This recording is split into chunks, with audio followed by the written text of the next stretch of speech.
Ladies and gentlemen, boys and girls, streamers, dreamers, and slogan screamers, welcome along to the Joe Spivey YouTube channel, where we discuss books and little else.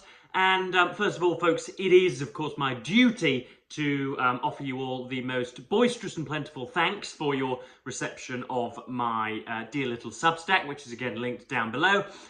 Some of you have been ridiculously kind. You have been what have you been doing? You've been bestowing your most regal emoluments on me, and that is very, very, very, very nice indeed. And for all of you that have subscribed for free, there will be a dear little treat for some of your affection or a thank you. It'll be a 1,000-word thank you. It will be my report slash review slash consideration slash chin-stroking cogitation on Michael Wolff's first in his trilogy on Donald Trump entitled Fire and Fury. Hopefully that'll be out. I'll be writing that today and probably releasing it either tonight or early tomorrow, which will be Saturday for those watching 17 years in the future. So yes, thanks very much. And yeah, as I say, I'll be treating you all who have subscribed for free.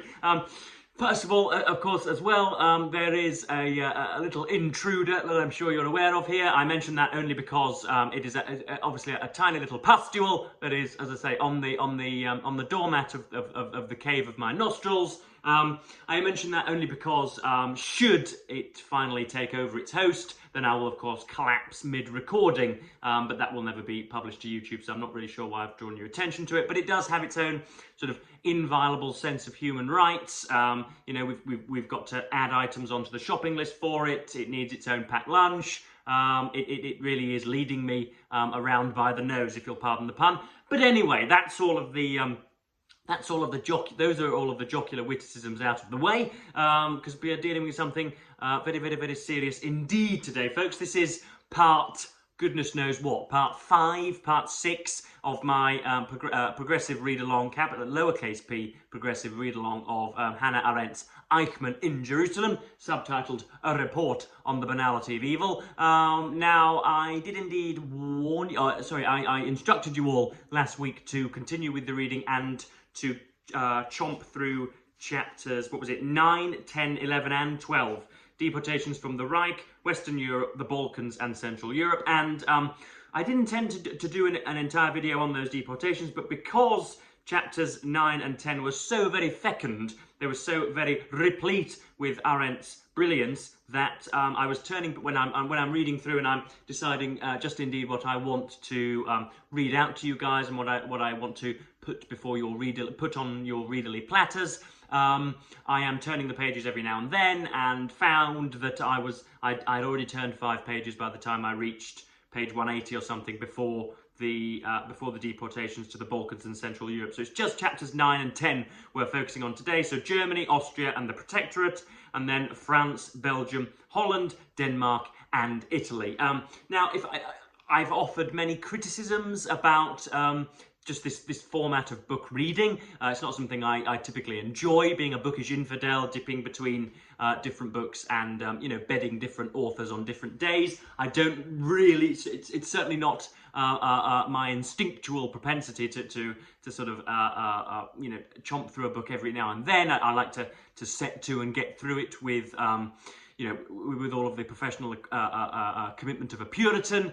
But I have found that there are greater sort of corrugations, there are greater peaks and troughs in my estimation of a book when I take longer to read and write it. So I've sometimes spent weeks inveighing against Hannah Arendt's seemingly indefatigable love for parentheses. This girl loves brackets like nobody else I've ever seen before. And sometimes that can get in the way of stuff, and just generally her topical choices were not to my liking, or I felt that they weren't really progressing the narrative, because although it's a sort of a selection of secrete episodes of non-fiction, there is of course something to which Hannah Arendt is aiming, and I felt that some of the chapters haven't really served that purpose very well. But the 2 chapters in question today are spectacular, singularly spectacular as far as I'm concerned, regarding what we've covered so far. Obviously, she is covering the deportations, and first of all, she on page, in this Penguin Modern Classic, page 152. I've realised I haven't really been signposting any of the pages, and so you guys have just been sort of probably staring at me with rueful disapproval, but such is life, 'twas ever thus.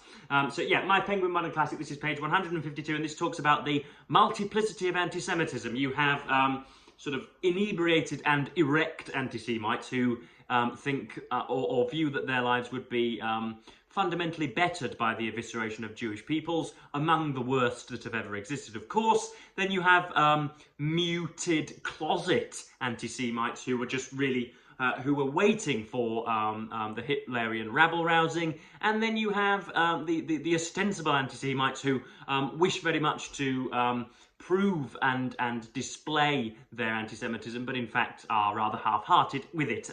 We'll get on to some of those countries that actually acted against the German tyranny a little more than others in a little while. But this is, the first section on what I've called the multiplicity of anti-Semitism, so different anti-Semites thinking different things.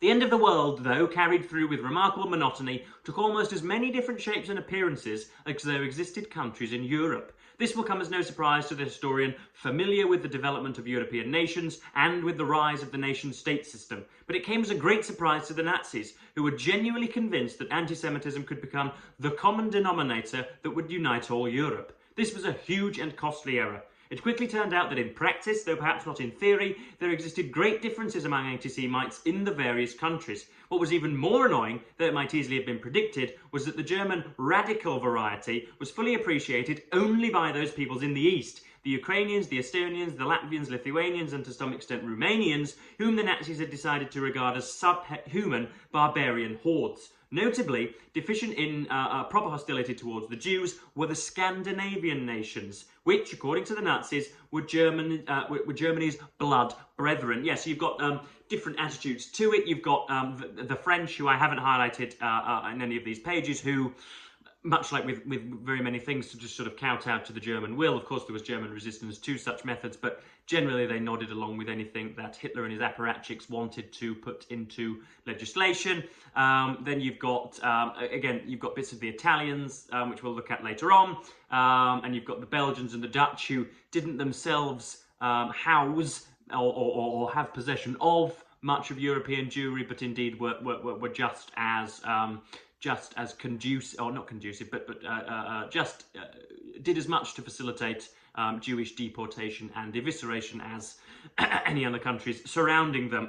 Next up, we have the weird governmental justification for deporting Jews on mass scales, and the haunting similarities between the rhetoric displayed then and, heaven forbid, some of the rhetoric displayed by some of our demonic politicians today. Mr. Trump and Mr. Farage amongst the most notable. On June the 30th, 1943, considerably later than Hitler had hoped, the Reich, Germany, Austria and the Protectorate, was declared Judenrein. There are no definite figures as to how many Jews were actually deported from this area, but we know that of the 265,000 people who, according to German statistics, were either deported or were eligible for deportation by January 1942, very few escaped. Perhaps a few hundred, at the most a few thousands, succeeded in hiding and surviving the war. How easy it was to set the conscience of the Jews' neighbours at rest is best illustrated by the official explanation of the deportations given in a circular issued by the party chancellery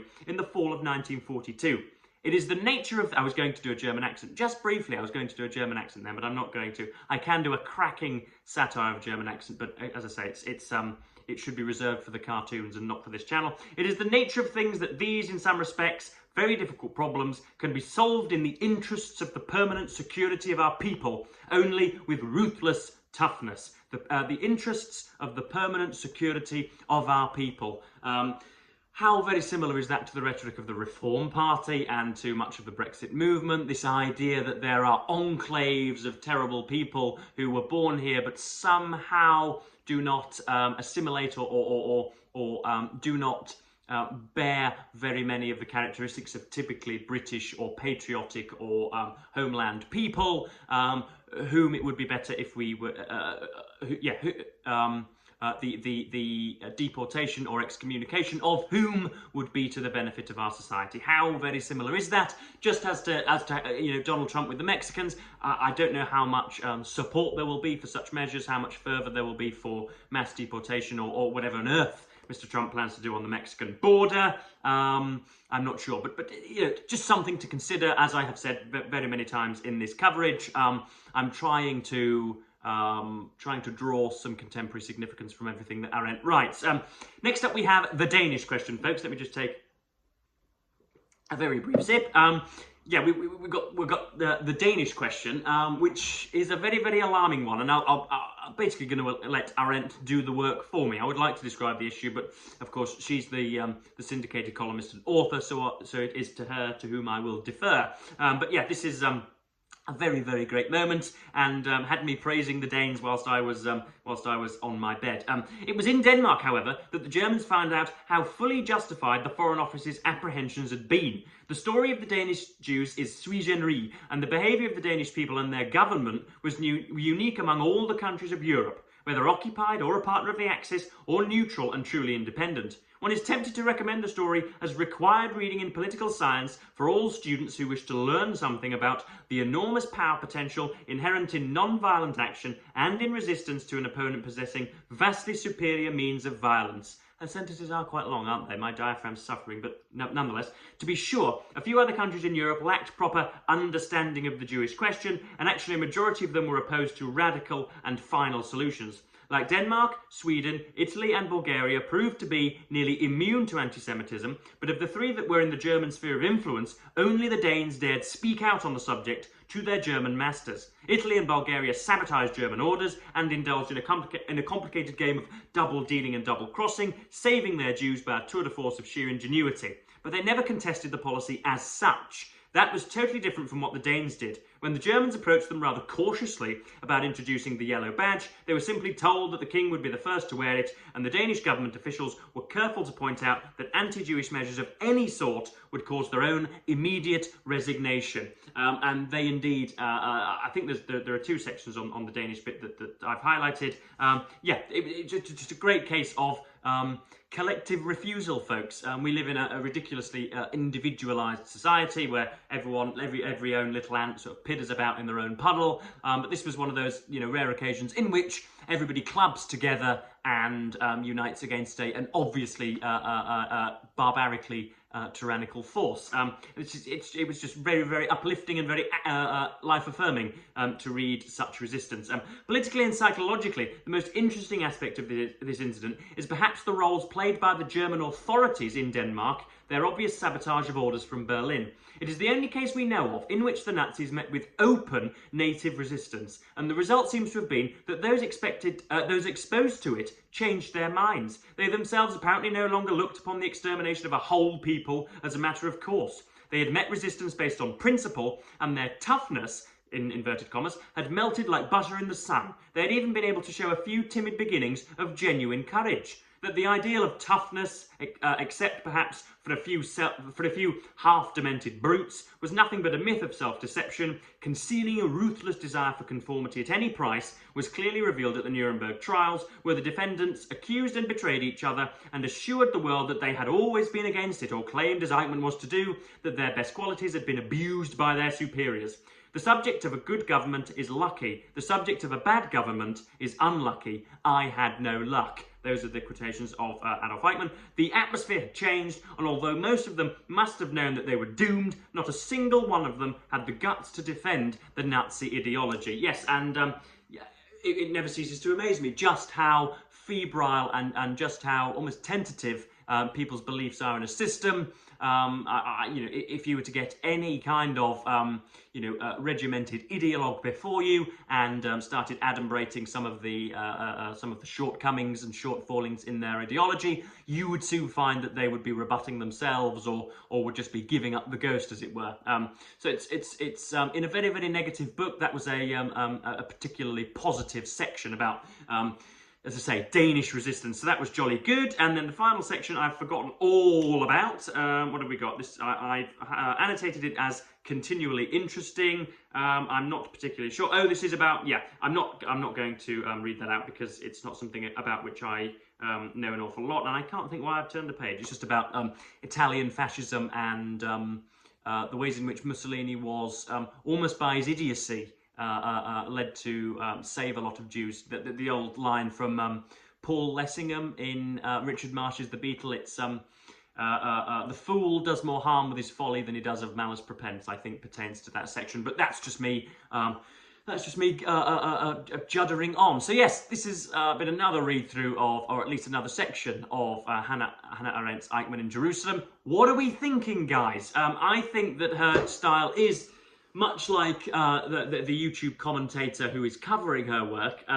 It could do to be a little bit more efficient. It goes on and on and on and on and on, quite gratuitously on occasions. But the section that the chapters that we've investigated today and critiqued and apprehended today were an improvement once more. So I hope the extra deportation sections are helpful later on as well. And then, of course, I've got to assign you guys another reading section. So we'll go from, what can we do? We will do, you're listening, ladies and gentlemen, we'll do chapter 11, which is deportations from the Balkans, chapter 12, deportations from Central Europe, chapter 13, the killing centres in the East, and then stop at chapter 14, evidence and witness, because that's where Arendt really earns her money. But yes, this has been another read-through. I enjoyed it much more than I have done beforehand. Once again, a reminder that my delectable Substack will, of course, be down in the description below, and we'll be covering inside the Trump White House, Fire and Fury, which covers January 2016 to about October 2016, and the was it 2016? Yes, I think it was. And the defenestration of Steve Bannon, or the resignation of Steve Bannon. But I've chanted on for long enough, and I'm going to leave you guys to your happy Fridays, whatever indeed it is you're doing. I'm going to try and go for a walk in the changeable United Kingdom climate. And thank you ever so much for watching, and of course, say goodbye.